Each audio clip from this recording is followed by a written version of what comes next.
The Minnehaha County Planning Commission, and I'll begin with a few introductory comments. As a courtesy to everyone here tonight, please make sure that all cell phones are turned off. Please note that tonight's Planning Commission meeting will be rebroadcast via CityLink and posted on the www.minnehahacounty.org site for viewing by the general public. Any final action taken on the conditional use permit applications tonight will take effect 5 working days following this meeting unless a written appeal of the Planning Commission's decision is filed in the Planning Office by Tuesday, May 31st at 5 p.m. In the event of an appeal, the decision will be referred to the County Commission for a hearing on Tuesday, June 21st, at or after 9 a.m. The affected parties will be notified of the meeting date. This meeting will be held at the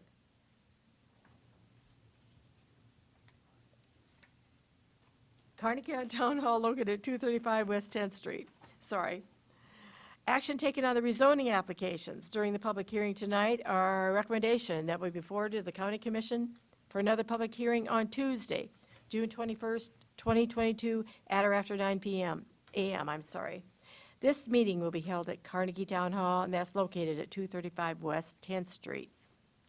Action taken on the major amendment to a planned development during the public hearing tonight is a recommendation that will be forwarded to the County Commission for another public hearing on Tuesday, June 21st, at or after 9 a.m. That meeting will be held at Carnegie Town Hall, and that's located at 235 West 10th Street. Action taken on the preliminary plan is a recommendation which will be forwarded to the County Commission for a hearing on Tuesday, June 21st, 2022, at or after 9 a.m. This meeting will be held at Carnegie Town Hall, and that's located at 235 West 10th Street. Okay, first on the agenda is public input. Is there anyone who wishes to speak on an item that is not on the agenda? At this time, the Planning Commission will consider the consent agenda. Items on the consent agenda are perceived to be non-controversial and meet all of the requirements of the codes and regulations. The consent agenda will be acted on one motion with no public hearing on the items unless a member of the public, the commission, or staff requests the item be removed from the consent agenda. The minutes from the April 25th meeting are included in the consent agenda. Does any Planning Commission member wish to have an item removed for discussion? Next, I'll read each item on the consent agenda and ask if there are any issues or comments from the staff or the audience. If a member of the staff or the audience would like to be heard on an item, please raise your hand. And the item will be moved to the regular agenda to allow you to address the commission later in the meeting. Any items remaining on the consent agenda will be approved by the Planning Commission with the conditions recommended by staff. Item number 1 is the approval of the minutes of the April 25th, 2022 meeting.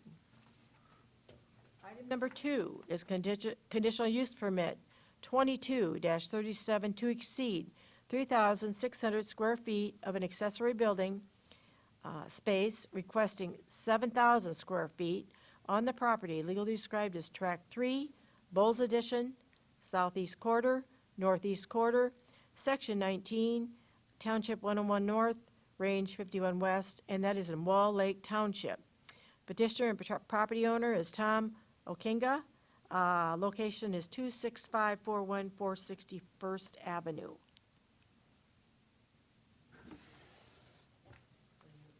No, not, sorry. Okay. Sorry. Item number 3 is conditional use permit 22-39 to allow a kennel on the property legally described as Tract 1, Mueller's Addition, Southwest Quarter, Section 3, Township 104 North, Range 48 West. That is in Logan Township. Petitioner and the landowner are James and Frances Drenth. Location is 24496 481st Avenue.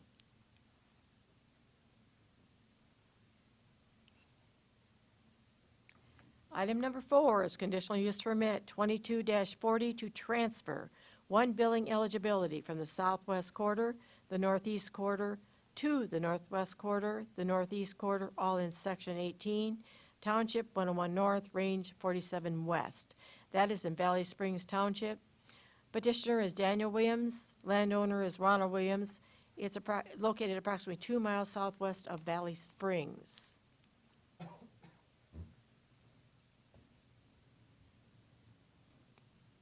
Did someone raise their hand back there? Okay, okay. Item number 5 is rezoning, 22-04, to rezone from A1 Agricultural District to the C Commercial District. The property legally described as Tract 1, DeWitt's Addition, Southeast Quarter, Section 26, Township 101 North, Range 48 West. That is in Split Rock Township. Petitioner is Kurt DeWitt. He's also the property owner. It's about a quarter mile south of Highway 42 and the 483rd Avenue intersection in Rowena.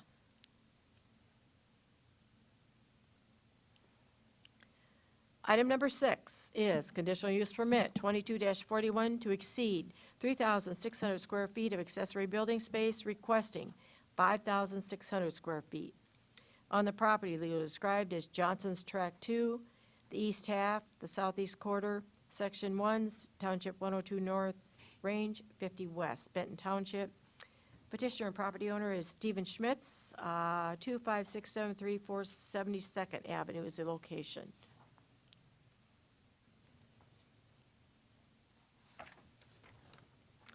Item number 7 is preliminary subdivision plan 22-01 to allow the subdivision of Renner Corner addition in Section 9, Township 102 North, Range 49 West. The petitioner is Ron Jensen. Property owner is Sorum Holdings 2 LLC. It is located at the Renner intersection on South Dakota Highway 115.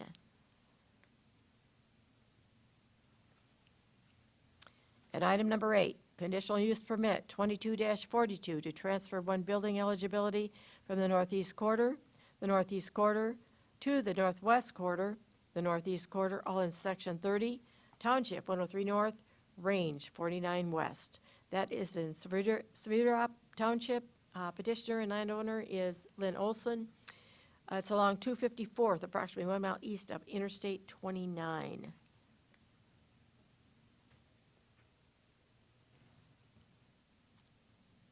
Okay, that is the items on the consent agenda.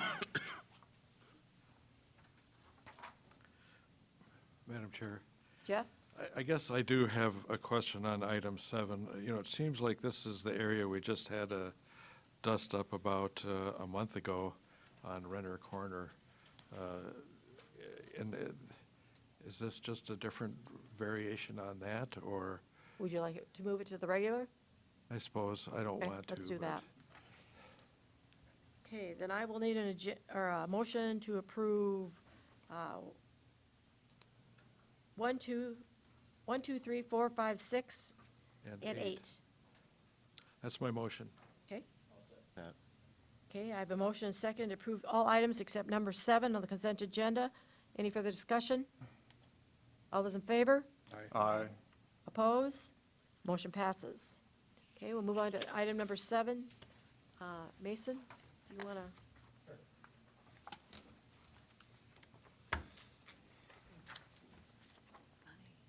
You can go if your item is, Yeah, you're free to go if your item's been approved, or sorry. you can stay, it's fun.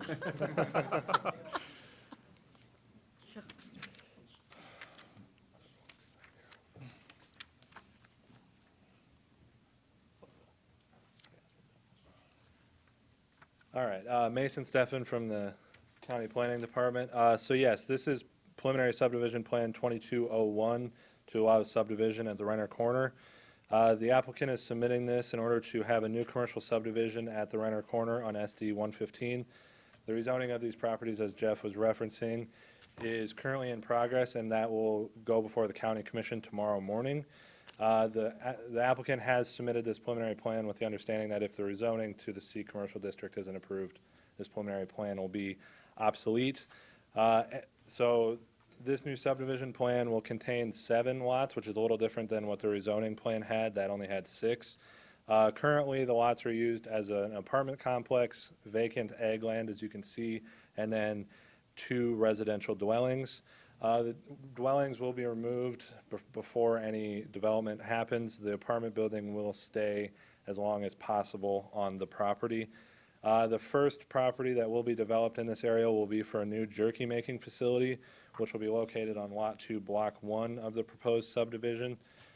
Staff has reviewed Section 4.01 of the Minnehaha County subdivision ordinance to determine that all requirements have been met, and the applicant has provided all the requirement information for the preliminary subdivision plan, including topographic information, cross-section of roads, grading and drainage plan, and erosion control plan.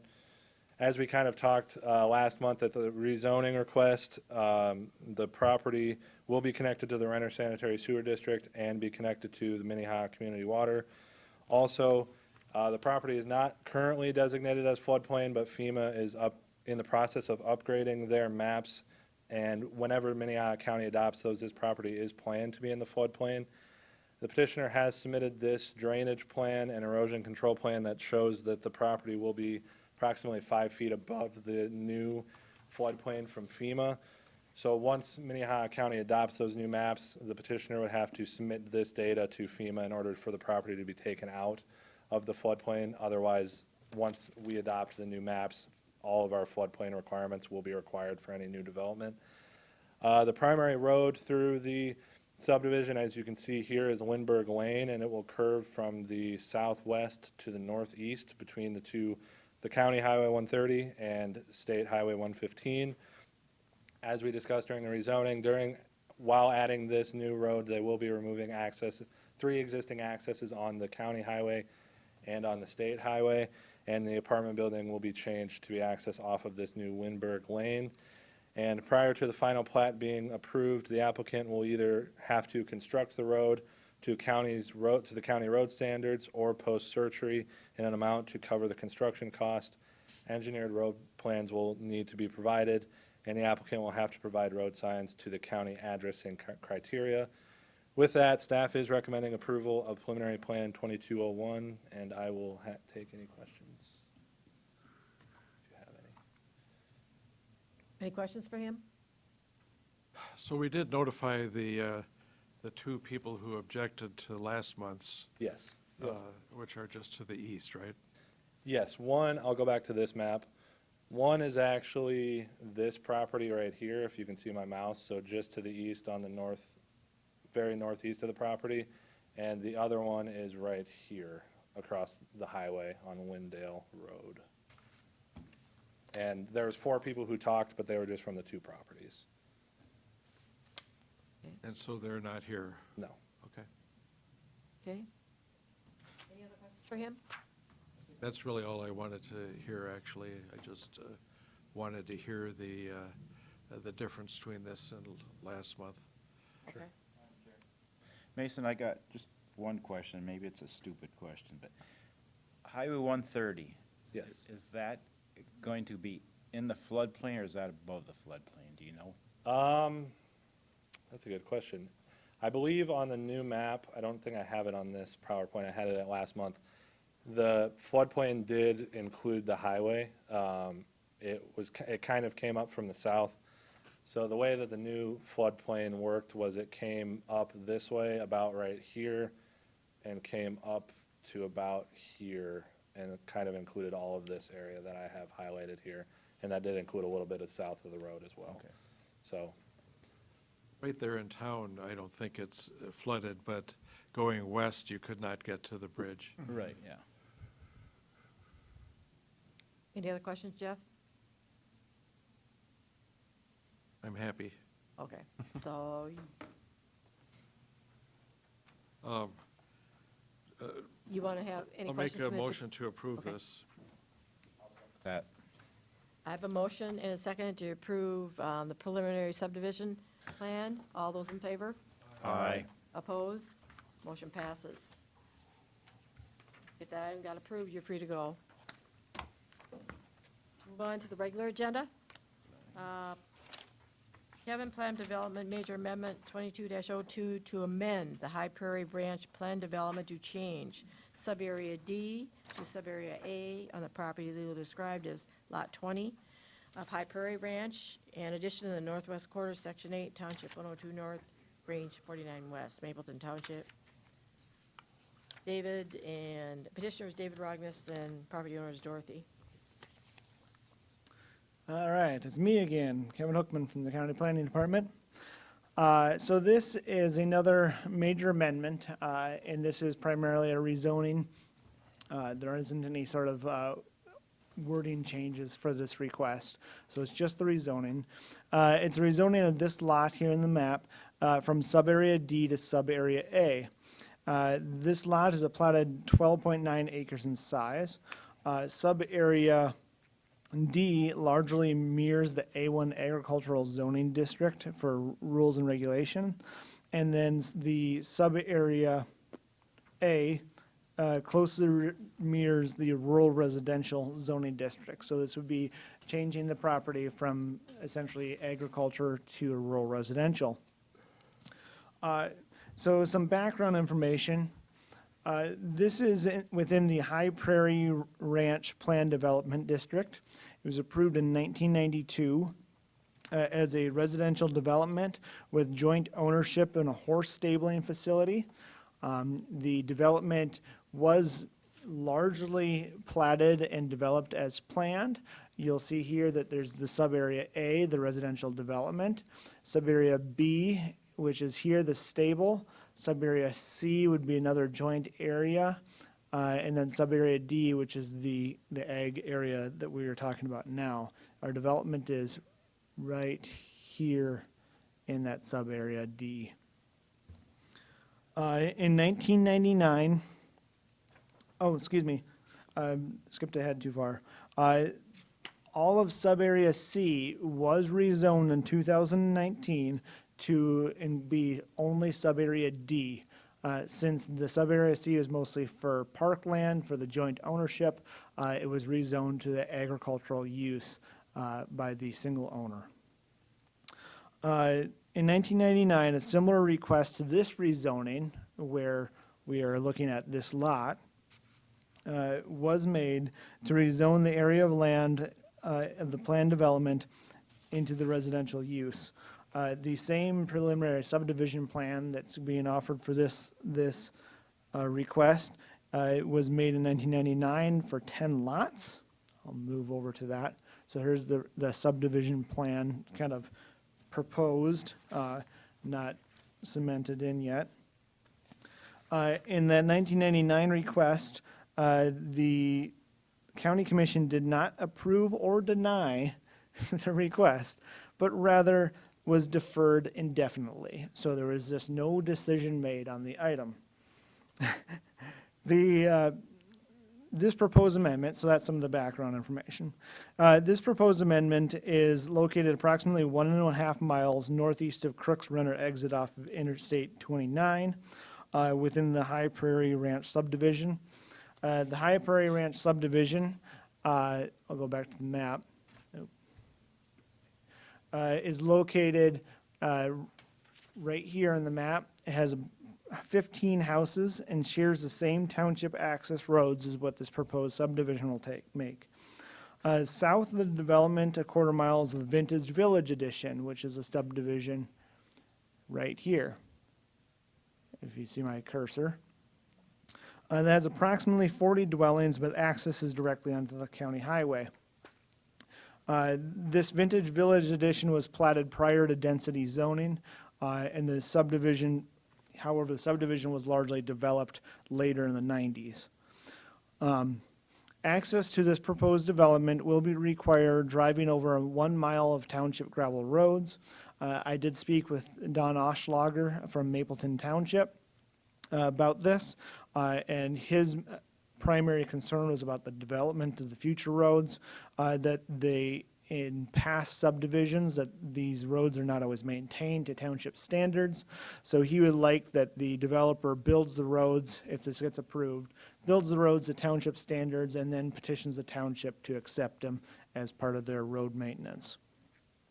But that would include township standards of the construction of the road, driveways, culverts, also to get installed to the township. Staff does find that the concerns that were raised in the 1999 amendment request are still valid. There is currently high demand, and that's part of the reason why the petitioner has requested this development. There is high demand for housing development in the rural area.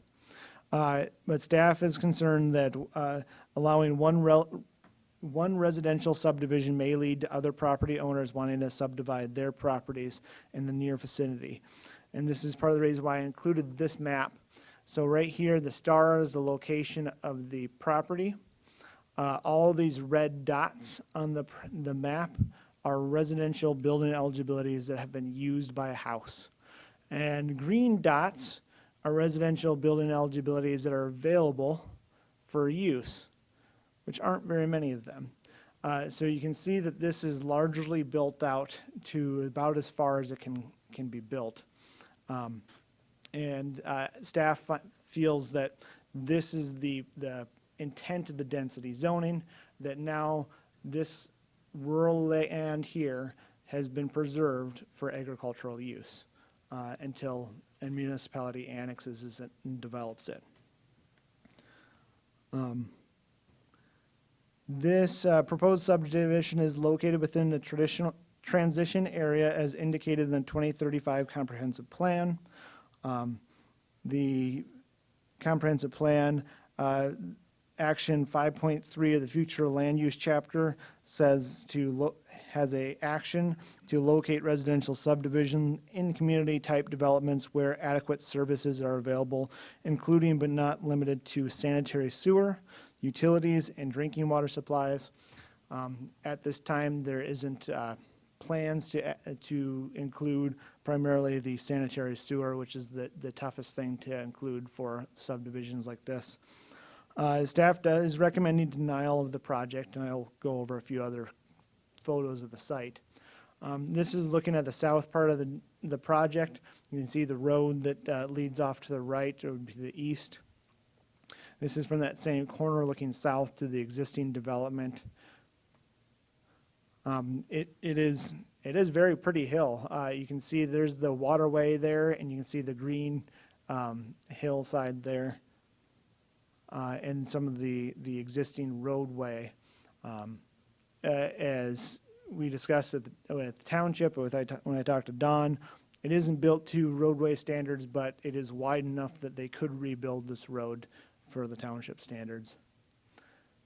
Another view looking kind of north, and this is at kind of the north or the top of the hill. So I'll go back to this map. As I mentioned, staff is recommending denial, and I am here for any questions. Any questions for him? Not this time. Is the petitioner here? Yes. You please step forward and state your name and address.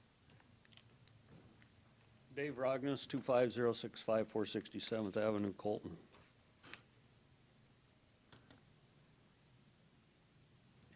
Any questions for him? Jeff? Thanks for coming. Understanding some of the concerns people have, about rural developments taking over all the land, about, sewage, about water, about traffic. Do you have some thoughts on those things?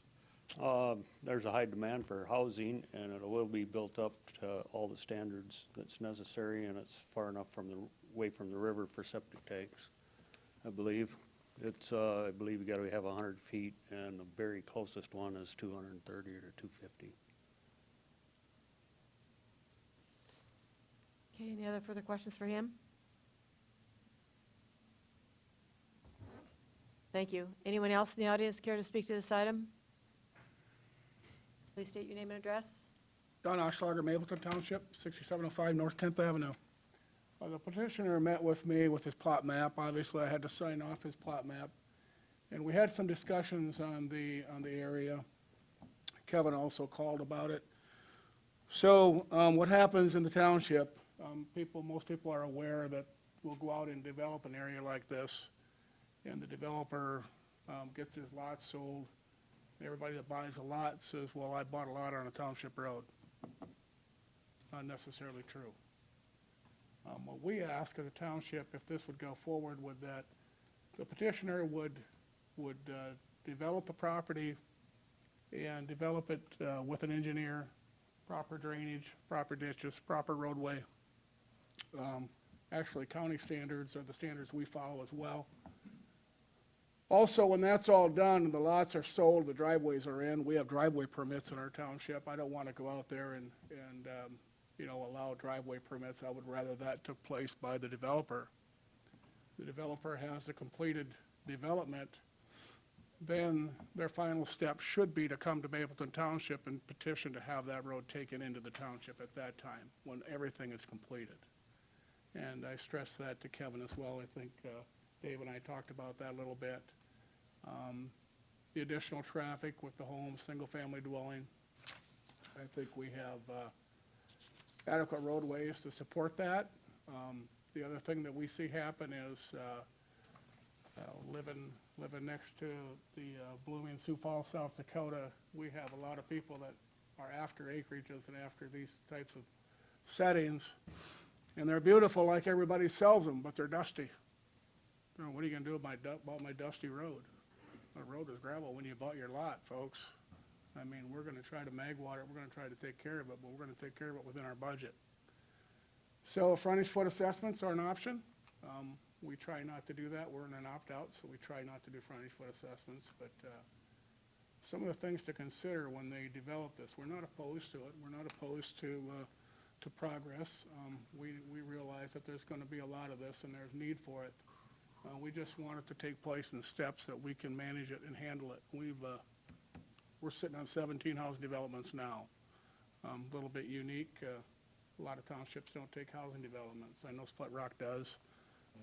They got their hands full over there managing frontage foot assessments, and it's a big job, but so far we've stayed away from frontage foot assessments. And I think the petitioner understands how we feel about it. We're here to support his desires, but also to keep in mind if he follows those guidelines, we're okay with it. So, any questions? Madam Chair, how much of a road would they have to develop on there? No, right, question for you. How much of a road would they have to build up and develop on there to make Well, it? it's a minimum of a It's 20. a minimum maintenance road there?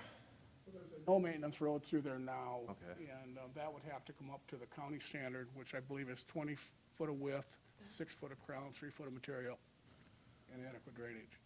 How long of a stretch is that on there? Half mile or? I don't know what, is it about a half mile down through the center? Then I see they're adding a street. We would have to make sure that that access is a clear view access, much like a driveway permit. So where they're asking to put that road in there, the additional street, we would have to make sure that there's no vision issues there. But we would also make sure that that was culverted correctly.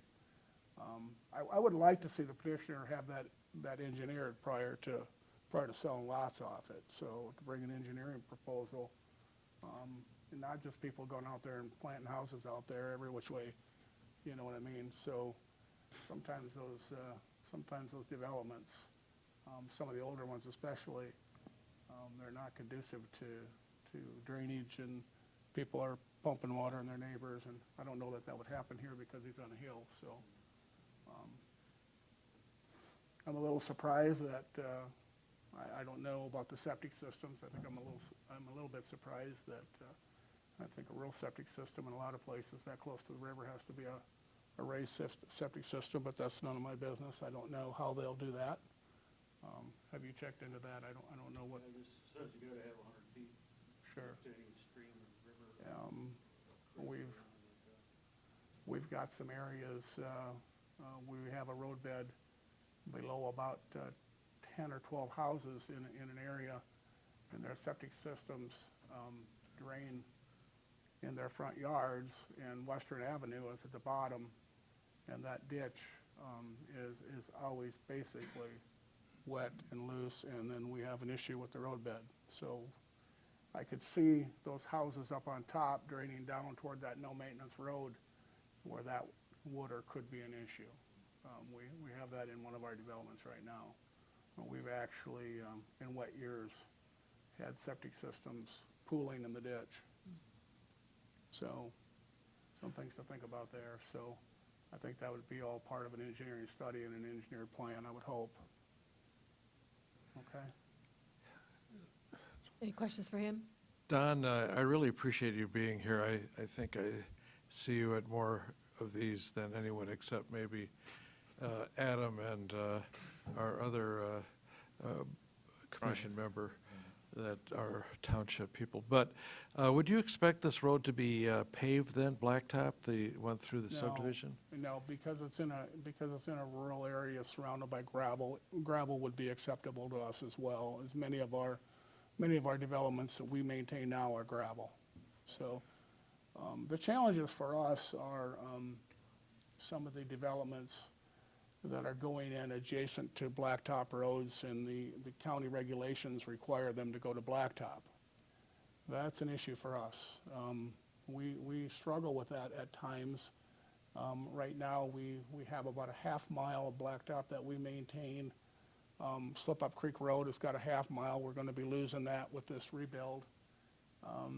But we don't collect enough tax revenue, and we don't have it's not affordable to be maintaining blacktop. Now, when we get into the commercial areas, like the one that was just spoke about here, I know, if I may, I'll just speak to the commercial area, and the tax revenue generated from that is substantially different than a residential area. So the developers there have brought forward the projected revenue base and the projected life of the road. And with those commercial areas going in and around Renner, what we plan on doing with those is we know that there's an area that was just completed, the last building's going up, so we know what our revenue will be off of that.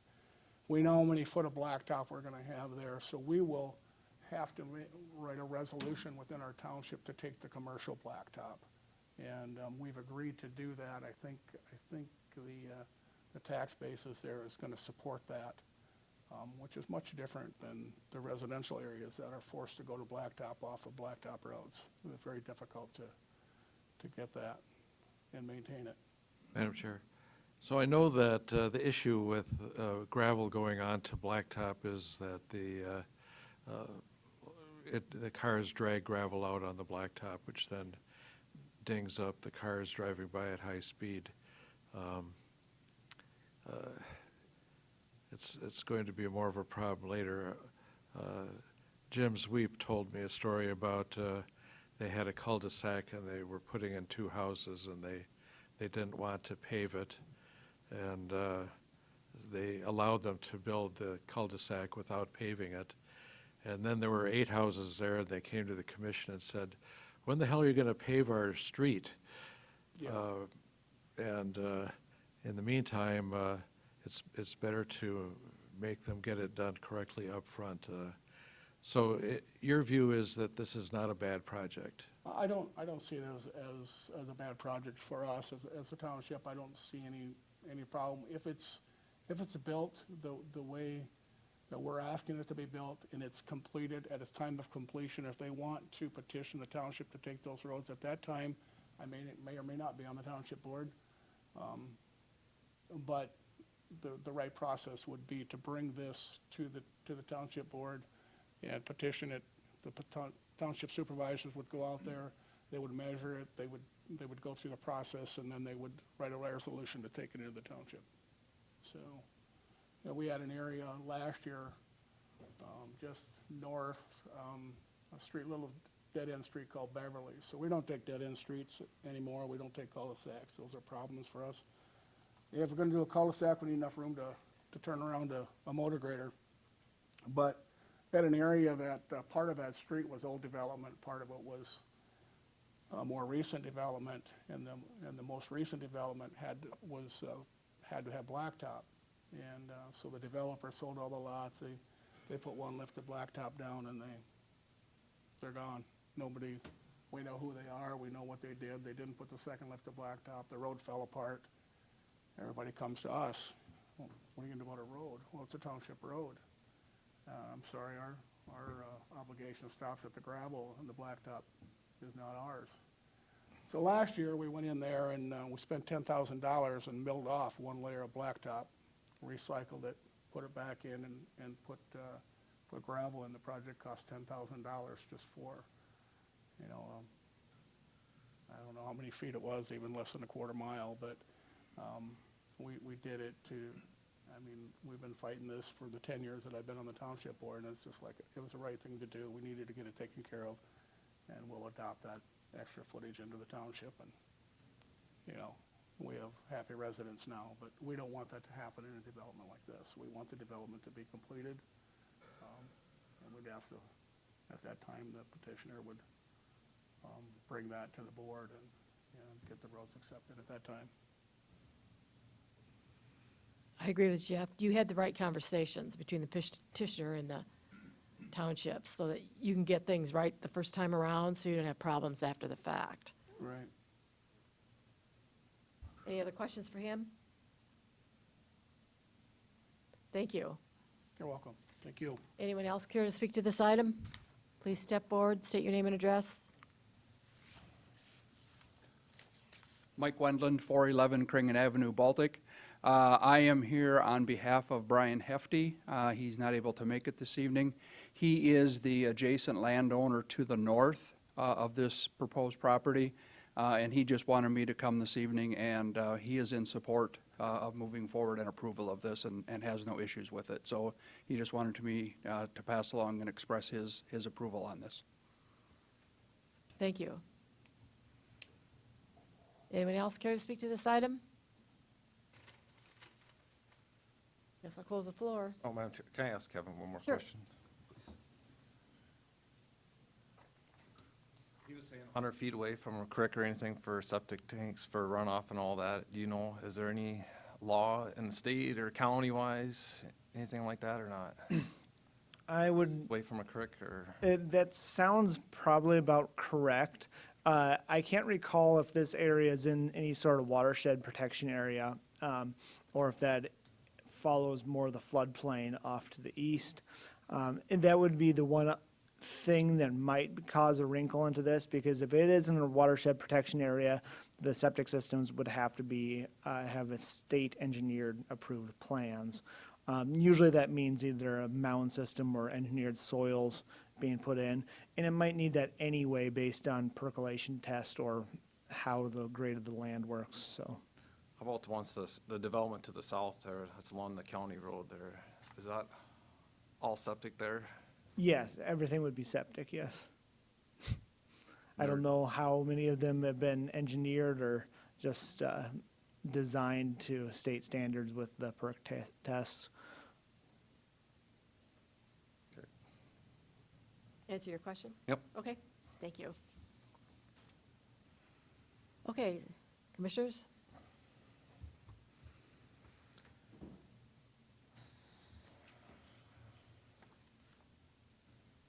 Can I ask the proponent another question? Dave, have you guys made improvements to the project from when it was from 1999 until now? No, it's just sat It's there. the same Same thing. thing. Yep, it's Okay. been agricultural land. And what's the price range of these 1 acre houses on lots there? I don't know. They're not gonna be don't- tiny houses for No. low income. No, no. No, they aren't gonna be junk houses. They'll be nice. I shouldn't say junk, starter. Housing, you know the housing market now, and it blows me away, so I really have no idea. When they're talking 250 to 290 for a starter home, I haven't kept up on it. Any other questions for him? Jeff? I sort of feel like this project needs further consideration by perhaps the whole commission. I'm not sure it deserves to be voted up or down at this time. So I wonder if we should punt like they did in 1999.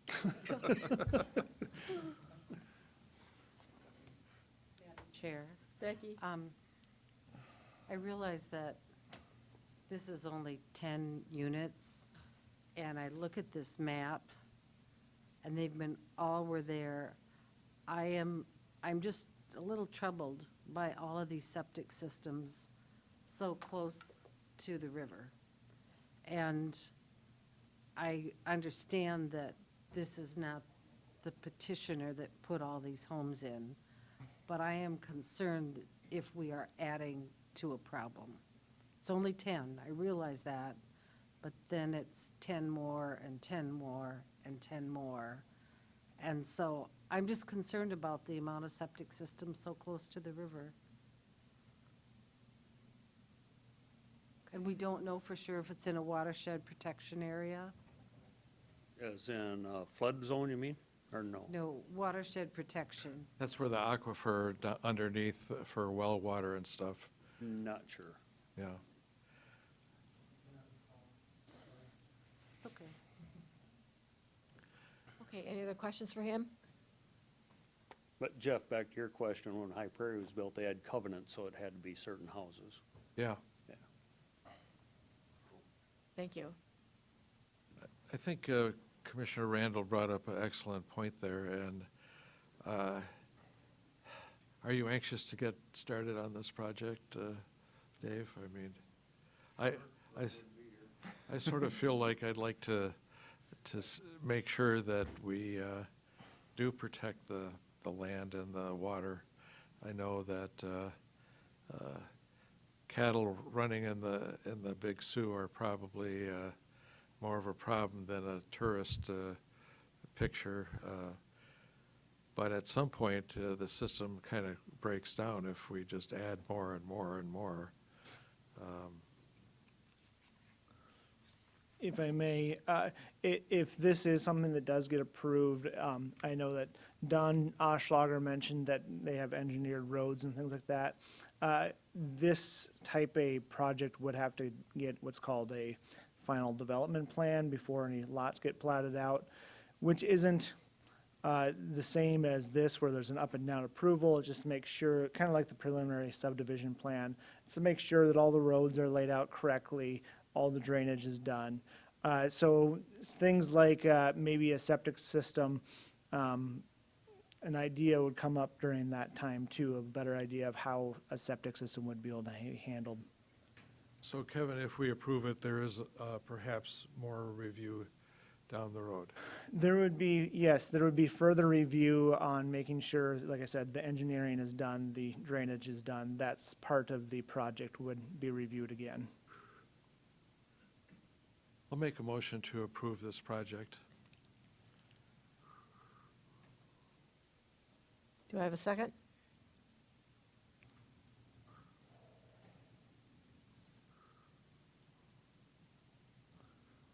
Died for lack of a second. Died for lack of a second. Do I have any other motions?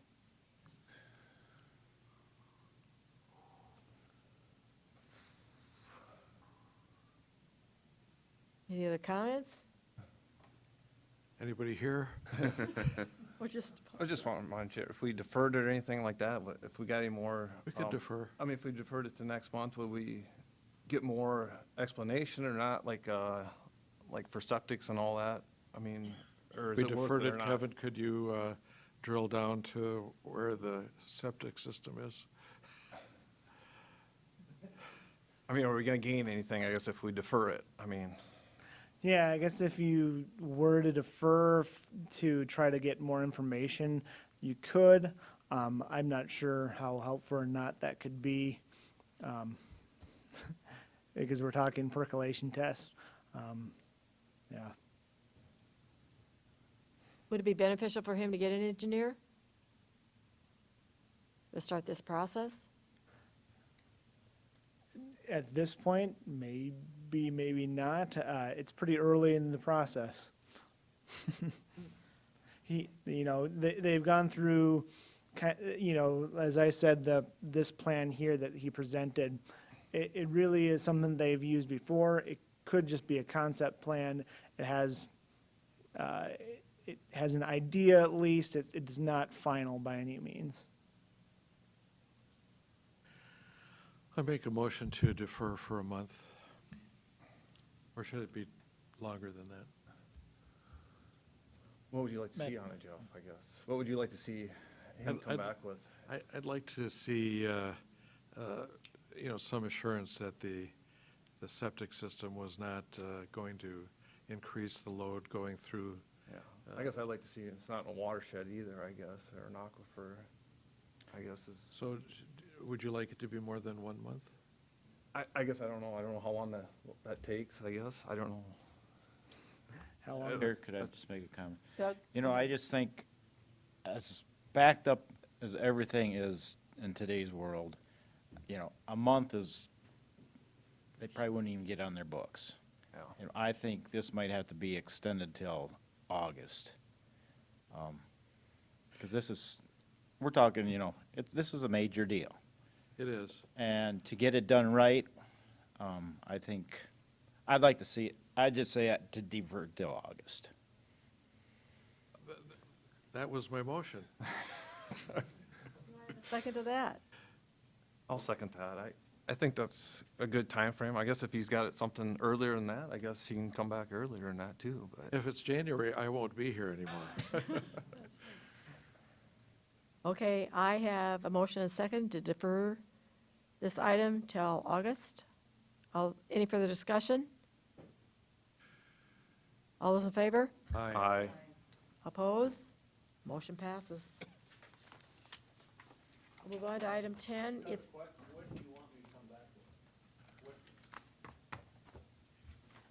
I think what we need is some discussion on the water, and that is the river, the subterranean water, and how it's going to interact with the septic systems. And you know, you could always have a sanitary sewer district that incorporated all of those dots on the thing. You know, Renner has a sanitary sewer district, and then they pump it down to Sioux Falls. I think that Crooks has one as well. I don't know that, I think they might pump it to Sioux Falls. Not yet? Not yet, The engineers haven't done it yet? not yet. Engineer. I think let's stay in touch with our planning and zoning people, and I'll talk to the water people that I know. okay, that item has been deferred. So we'll move on to item number 10.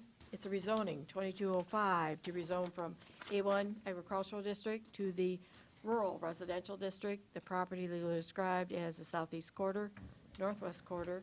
There is an exception of H-1 and H-2, the end of exception.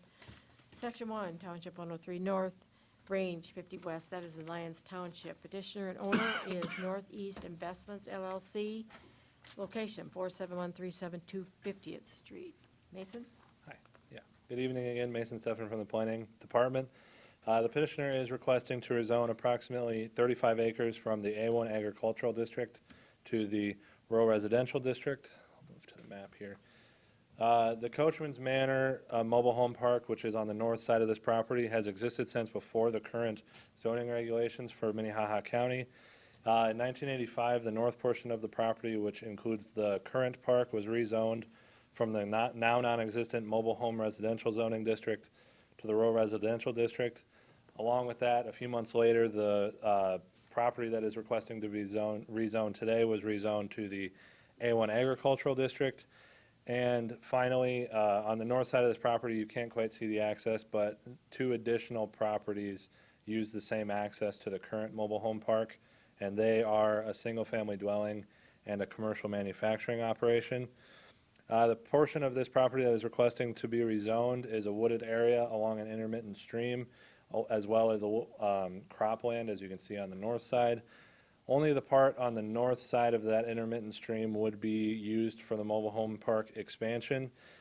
Additionally, if this rezoning request is approved, the petitioner would also need to apply for a conditional use permit, as a mobile home park is a conditional use in the rural residential zoning district. Questions about the access, the single access into this property, wastewater management, drainage management, and any other pertinent questions would all be addressed in the conditional use permit process. As I stated, one of the concerns staff has with this property is that there is only the one access off the highway, which would see an increase in traffic if the rezoning was approved and more mobile homes were moved onto the property. Like I said, during the CUP process, the petitioner would need to explain how the park expansion would be accessed and how the roads and lots within the park would be oriented. Also, as we were kind of just discussing with the other property, the south portion of this property, below the intermittent stream, is in the water source protection area, which restricts some land uses in order to preserve groundwater quality. One of the prohibited uses in the water source protection area is a sewage disposal pond. And if you see on the map here, this is the current disposal pond for the mobile home park up here. About the top half of this is within the water source protection area. The current pond has been existing since the Minnehaha County zoning regulations were adopted. So the current pond is a grandfathered use and that therefore was allowed to continue. However, if the mobile home park was to expand, that would increase the amount of sewage on the property, and therefore any new sewage pond expansion or new pond would need to meet the zoning requirements, including not being located in the water source protection area. Finally, the future land use plan within the envisioned comprehensive plan does designate the Baltic exit as a commercial industrial growth area. However, there has been very limited commercial/industrial growth at the Baltic exit. Most of the northwest and northeast are ag ground, and on the east side there is the Baltic gas station and, as I stated, the commercial manufacturing process, but most of the exit is undeveloped ag ground as of now. Therefore, allowing expansion of the existing mobile home park into this land that is currently used for agriculture won't affect any future commercial or industrial uses at the exit. With that, staff is still recommending approval as we feel the rezoning conforms to the goals and policies of the Envision 2035 comprehensive plan and recommends approval of rezoning 2205 to rezone the property from the A1 agricultural district to the rural residential district. And I'll just go through some quick pictures here. So here's the access on the top part of the property. So the county highway off the interstate is up on the very north side. And it comes in right here and forks out. So this east access forks out to the Paul Sunderman Manufacturing. And then this forks down into this road right here in the mobile home park. Here's just another picture looking back towards the mobile home park. So here's the access on the east side going up to the Sunderman manufacturing operation, and here is that other access here. Here's the Sunderman manufacturing, and then here is the actual property requesting to be rezoned. So as you can see down here, the sewage disposal pond is about right here in this picture, and you can see the trees along the intermittent stream. And here is a picture of the crop ground. That would be where most of the expansion would take place. And then here is the access that currently comes back to the proposed expansion. And as I said, that would all be addressed in the conditional use permit process. But one of the concerns that staff does have is that the one access currently is all the way up here, and if you only have the one access all the way down through here up to anything over here, that would be a concern that staff has, so the petitioner would need to submit some sort of road map to explain how that is going to be better accessed. With that, I believe that's the last picture, so I will go back to the location map, and I'm available for any questions. Any questions for Yeah, him? Madam Chair, how many mobile homes are in there right now? Is there like 30, 40? Yeah, something like that. I think I counted, it looked like there was about 40 to 42 currently, and 50, I think, is about what could be in there, roughly, from my rough count. Okay. If they were to put another road in there, or another driveway access in there, is there enough space between that one for the county-wise? Don't they need to have 1,000 feet or something between? Yeah, I guess the new Would there be enough room to go to the west there more to get in there or not? Yeah, I get, the new access wouldn't necessarily add a new access off of the highway. It Okay. would be the one access off the highway with potential of adding another road within the subdivision here. Okay, coming, So that you using have the a main loop. one there and then just coming to the west and Yeah, one so coming you have to a the- loop in okay, here instead of just having one that dead ends down here. Okay. Down, all the way down, so it would, more than, yeah, you are correct with the 1,000 feet, and I don't believe there would be enough room on the property. I was just for- wondering for emergency vehicles or something to get in there, you know, to get around and all that. That's Yeah. the main concern, I guess. Okay, any other questions for him? Yes, not at this time. Is the petitioner here? Will you please step forward and state your name and address?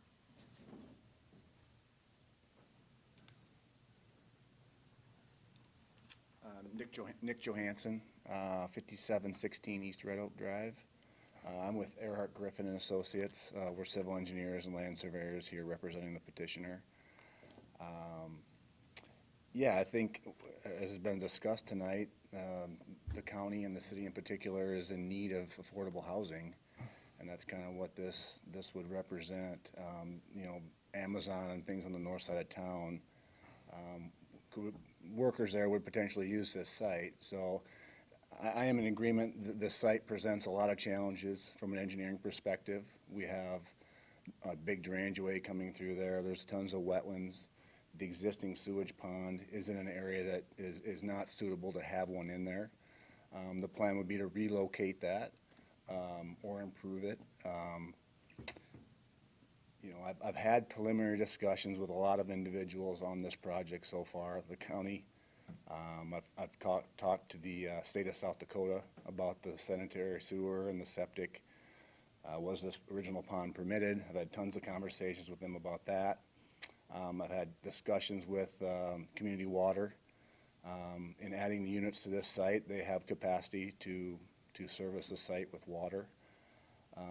I've also talked to wetland delineators and geotechnical investigation people who would potentially be working on this project with me. You know, I think that those issues can all be worked through. I think we can figure out a way to solve these issues, and access has been a large one talked about here tonight. And that access on the east side, like he was discussing, that's currently there, yes, that's an access, but there is a potential access on the north end, like he was pointing out, to get between the new development and the old one. I have had discussions with Wayne Larson, who is a neighbor, he lives right there at the farm, about adding one potentially to the highway, which would require us to cross his property. They're in the process of planting and farming, and so I haven't had a chance, other than talking to him on the phone, to talk to him face to face to discuss this project and discuss access and what we can do from that perspective. I'll be open to any questions that you have about those issues. Any questions for him? I guess, do you have a plan for road system in there, like we were saying, for We've the done some access? concepts, none that I would, potentially want to show you, but yes, it's using the crop ground that's there. The topography works for what we want to do with the drainage and what goes through there. With a rough idea of number of units that we'd be adding, depending on how much of that east area we'd have to use for the sanitary sewer treatment, ponds, lagoons. It's going to be 80, 90, 100, it just depends. It depends on with the road system and what we can do to get around those other issues, so. Madam Chair. Becky? I'm glad you've thought about all of those problems, potential problems or challenges, maybe is a better way to put it, related to septic, water, safety, because those are all concerns, and especially if we're talking 80 to 100 units. Right. It's a lot. Absolutely. I'm in the business of public safety. I mean, I do it every day. We do tons of development around Sioux Falls, tons of residential development, so it's nothing new. So we would bring in the right people. If we don't have the expertise on the lagoon system, we would bring in somebody that does. I think we'll be able to handle it in-house, but that would be, something that we could do, so. Okay, any other questions for him? Jeff?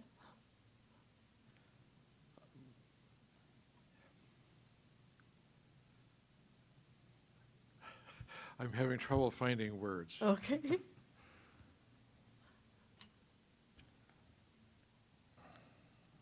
Kevin, if we approve it at this point, it still comes, it has to be upgraded as far as the vision that's going in there before it comes to us, or is this, I'm sorry, is it, is this are we giving birth to the whole project, or is this just step one?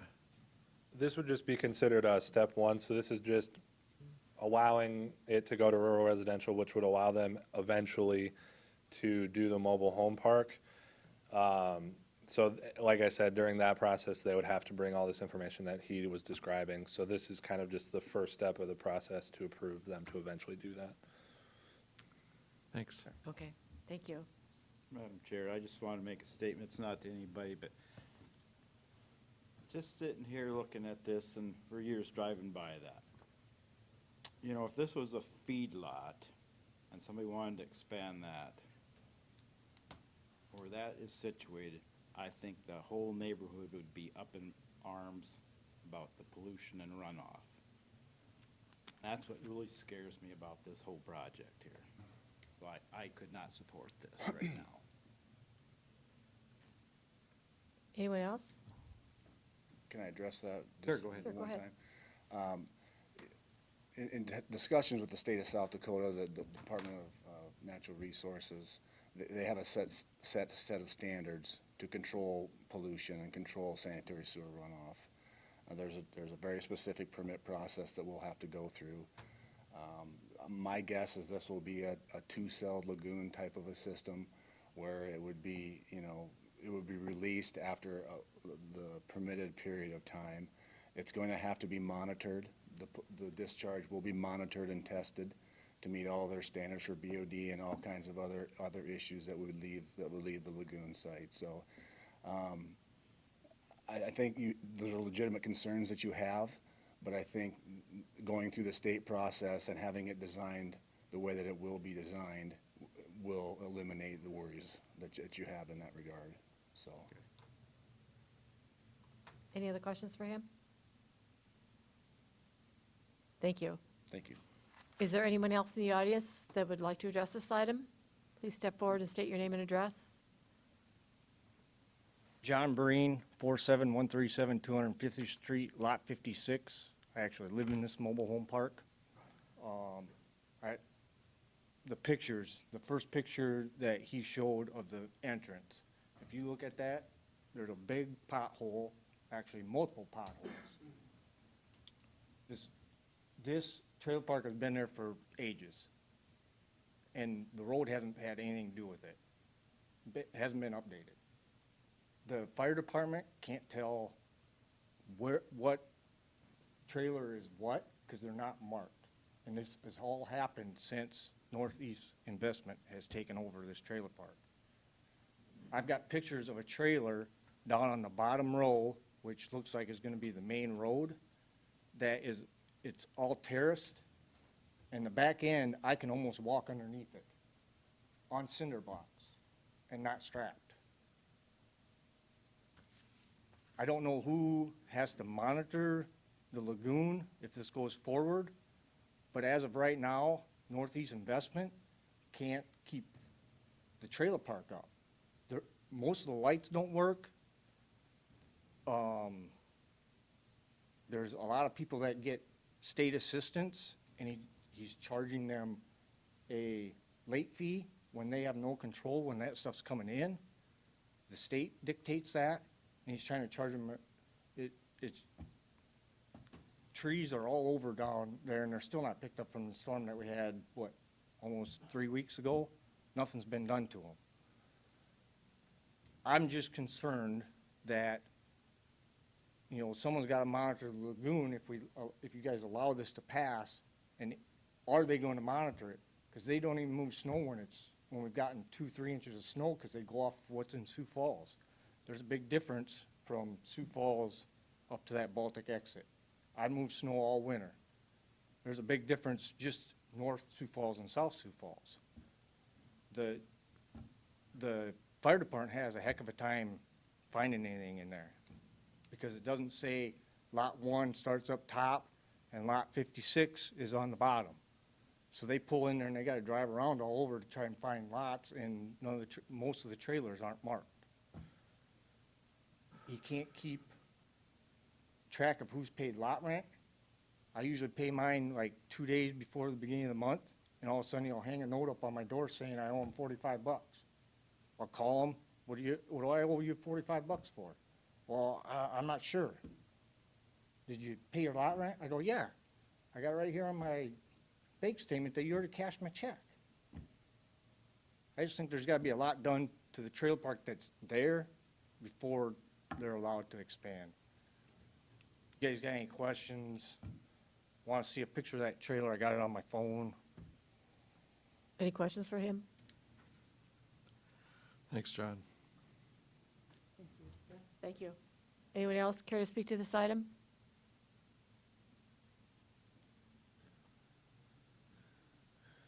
Guess I'll close the floor. Commissioners?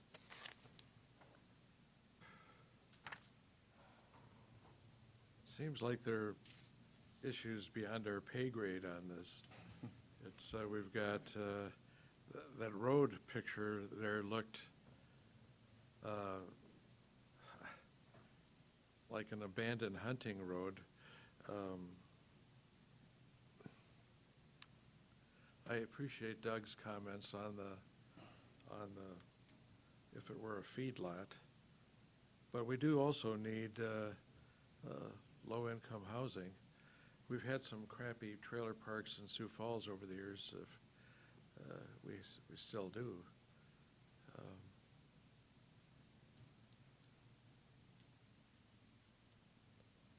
Any other comments? What about you, Bonnie? What wisdom can you give us? Well, I understand the situation, and I'm also a real estate appraiser, and the prices right now are just unfathomable to me. I can't figure them out half the time. I know that there's housing needed. I also sit on a nonprofit that we deal with homeless families, so I know some of that, how that works. I also know that a lot of the items that you were addressing should be addressed with actually the owner of the property, so to speak, not to say that they're going to do anything. And I also know that you can't do it alone. You know, your neighbors should be part of that whole process. It's a tough one.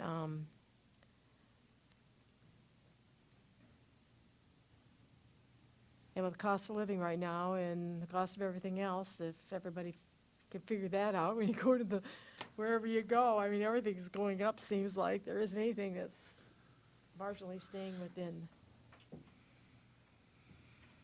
affordable housing or anything else, for that matter. I don't think this is a bad project, is what I'm saying.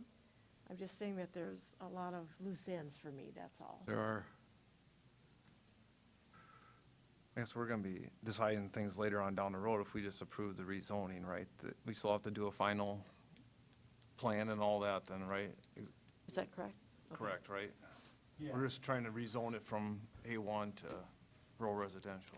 Correct, and yeah, so like, it'll be a conditional use, and in the conditional use, a park intended for the placement of mobile homes, it specifically lists that they have to have a plan showing the layout of the park, including road systems, spacing, wastewater, all that stuff is listed as what's required for a conditional use permit, so they would have to submit all of that when we ended up doing the conditional use permit. So that would all be taken care of then, I think.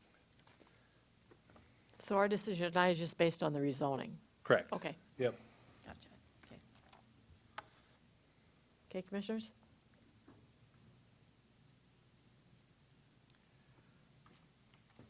Wake up, you people, you know. Do I have a don't know, motion? I think well, I'm just thinking it's just, we're just on a rezoning plan of it right now. I guess we're gonna have a final say on it down the road here in a few months or whatever, when they ever come back with a final plan on it. I guess we're gonna have to decide if it's doable or not then. I guess I make a motion to approve it, the rezoning of it from A1 to rural residential. I'll second it. Okay. I have a motion and second to approve the rezoning of 2205 from A1 agricultural to rural residential district. Any further discussion? All those in favor? Aye. Opposed? Aye. Aye. Motion does not pass. Can we do a roll call vote on that? Sorry, I Yes, we didn't- probably should. Jeff? Well, can I speak too? Sure, go ahead. You might as well speak You know, before we Mr. vote. Johansson, I'm really counting on you to carry the ball and take some of the input we've had here. We do need the housing, and I do expect to see reasonable improvements when this comes before us again. I'm going to vote aye. Mike? No. Adam? Yes. Becky? No. No. Okay. Yeah. 3 noes to 2 yeses, so motion is denied. So item number 10 has been denied. Okay. Any other old business? No. New business? Nope. I'll entertain a motion to adjourn. Just meant for new business, are we moving next month to? I guess, sorry, I'll mention that. So for new month, or for new business, the June 27th, I believe, county commission meeting will be held at Carnegie Town Hall, 235 West 10th Street. This room will be closed for construction, and the new room upstairs will not be ready yet. By July, it should be ready, so that'll be the only meeting that's changed for you guys, so. For adequate parking there, Mason. Thank you. Yeah, yes, there's a parking lot to the east, I believe, side of that building, so there should be all parking there. And City of Sioux Falls knows that will be there, so. There's no cost on the meters after 5 o'clock. Need a motion to adjourn. All those in favor? Aye. Opposed? Motion passes. Thank you, everyone.